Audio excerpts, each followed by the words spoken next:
Students, ज्ञान निकेतन education care में आपका स्वागत है। मैं केसी मिश्रा।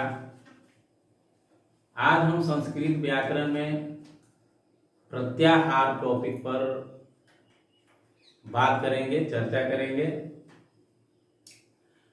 तो छात्रों, मैं आपको बता दूं कि आगे के विषय पढ़ने में ये प्रत्याहार की जानकारी आप लोगों के लिए बहुत ही सहायक होगी। तो आइए हम इसको समझते हैं कि प्रत्याहार क्या है। छात्रों, आचार्य पाणिनि ने या महर्षि पाणिनि कहिए, उन्होंने संस्कृत वर्णमाला को 14 सूत्रों में बांटा, जो आप लोगों के लिए बहुत ही उपयोगी है। खास करके संधि प्रकरण को समझने में इसकी बहुत आवश्यकता होती है, इसलिए इसे बहुत अच्छी तरह से समझा जाना चाहिए। तो छात्रों, जैसा कि मैं बता रहा था कि आचार्य पाणिनि ने संस्कृत वर्णमाला को 14 सूत्रों में बांटा, और वे 14 सूत्र कहा जाता है कि भगवान शंकर की डमरू से निकला। भगवान शंकर ने नृत्य करने की मुद्रा में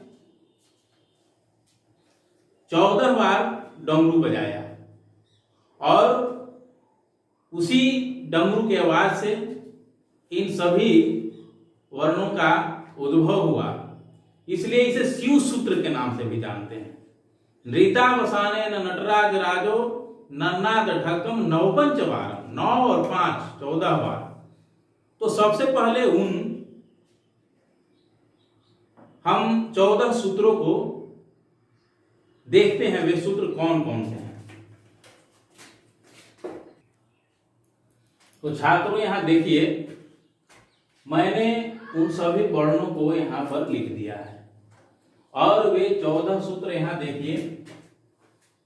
नंबर 1 2 3 4 5 6 7 8 9 10 11 12 13 और 14। ये जो छात्र 14 सूत्र है, इसे हम महेश्वर सूत्र के नाम से भी जानते हैं। इसे हम महेश्वर सूत्र के नाम से भी जानते हैं। अब छात्रों देखिए, आप इसको ध्यान से देखिए, जितने भी ये सूत्र हैं उसके अंतिम वर्ण में हलंत लगा हुआ है। देखिए, न में यहां हलंत, इसमें भी हलंत, यहां हलंत, यहां हलंत, यहां देखिए हलंत है, यहां हलंत है, यहां भी देखिए हलंत है, और इसके लास्ट में भी हलंत है, इसमें भी हलंत है। ये सभी जो सूत्र है उसके लास्ट वाले जो वर्ण हैं उसमें हलंत लगा हुआ है। अब प्रत्याहार का क्या उपयोग है और प्रत्याहार कैसे बनाए जाते हैं, इस पर हम चर्चा करेंगे। तो छात्रों, संधि चैप्टर को समझने के लिए इसका बहुत उपयोग है, और यह बहुत जरूरी भी है। मैं बता रहा था कि इनका उपयोग बहुत जरूरी है, और ये कैसे बनाए जाते हैं, प्रत्याहार कैसे बनाए जाते हैं। तो छात्रों, मैं एक उदाहरण यहां लेता हूं एग्जाम्पल के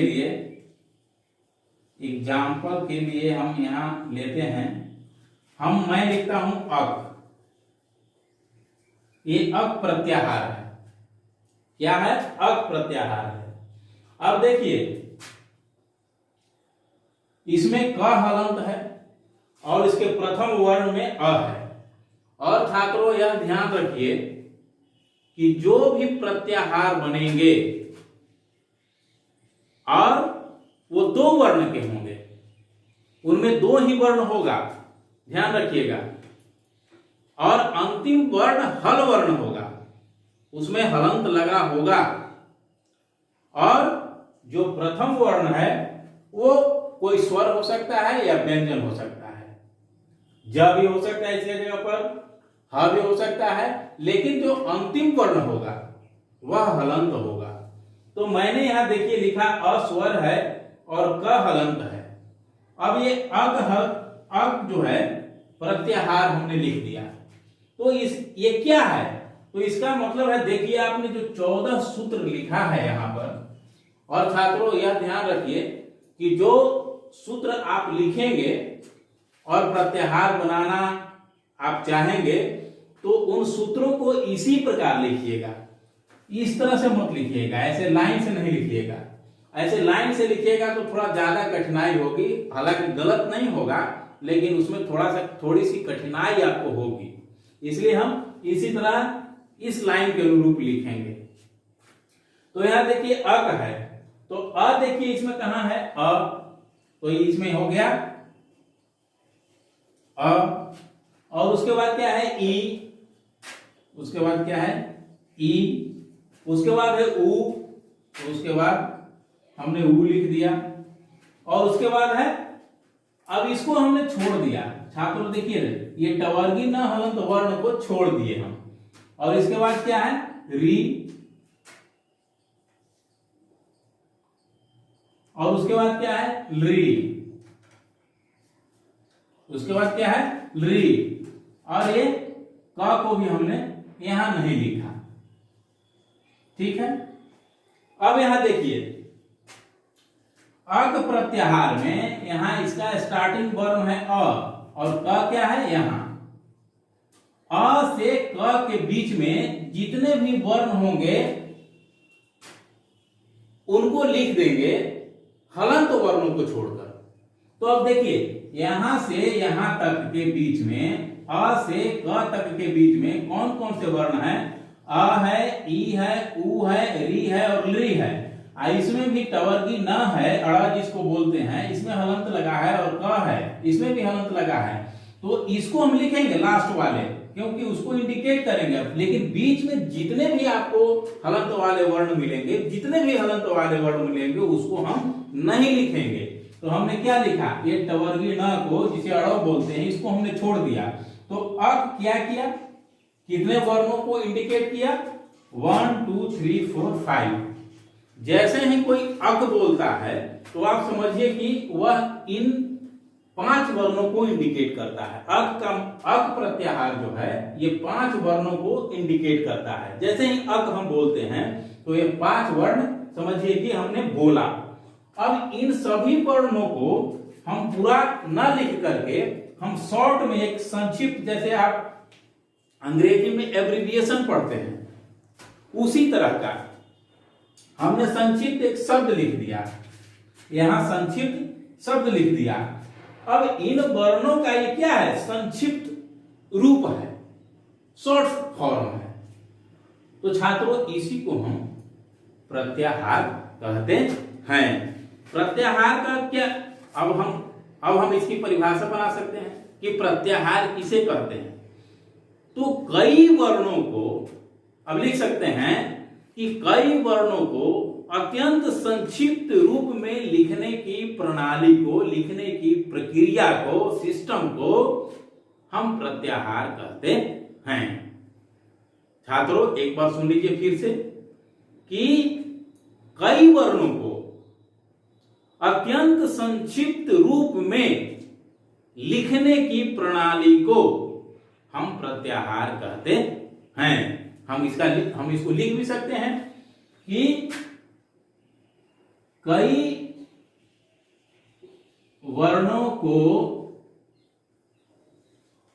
अत्यंत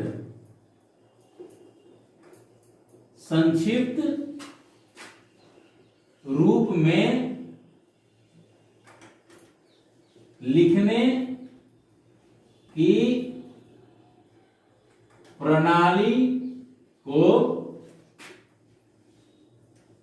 प्रत्याहार कहते हैं। जैसे